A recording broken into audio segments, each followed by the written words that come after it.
বন্ধুরা, গুগলের একটি গুরুত্বপূর্ণ সেটিং সেটি যদি তুমি অন করে না রাখো তাহলে তুমি গুগল থেকে কখন কি সার্চ করছো সকল তথ্যই কিন্তু গুগলের কাছে থেকে যায়।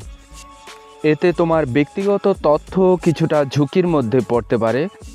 আজকে তোমাদের দেখাবো যে গুগলের কোন সেটিংটি অন করলে তুমি গুগল থেকে কি সার্চ করছো কোনো তথ্যই গুগলের কাছে থাকবে না।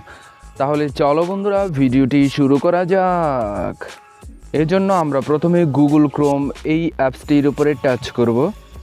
টাচ করার পরে উপরে ডান দিকে 3 ডট আছে, এটার মধ্যে টাচ করব। টাচ করার পরে যে নিচে দেখো সেটিং অপশন আছে, এবার এটার মধ্যে টাচ করব। এরপর একটু নিচের দিকে প্রাইভেসি অ্যান্ড সিকিউরিটি, এটার মধ্যে টাচ করব। টাচ করার পরে এখানে দেখো send A do not track request, এটার মধ্যে টাচ করবে। টাচ করার পরে এই যে দেখো এই অপশনটি কিন্তু অফ করা আছে, এটা বন্ধুরা অবশ্যই এটা অন করে দেবে। আশা করি বন্ধুরা বুঝতে পেরেছো। ভিডিওটি যদি ভালো লাগে তাহলে লাইক, কমেন্ট, শেয়ার এবং সাবস্ক্রাইব করার অনুরোধ রইল।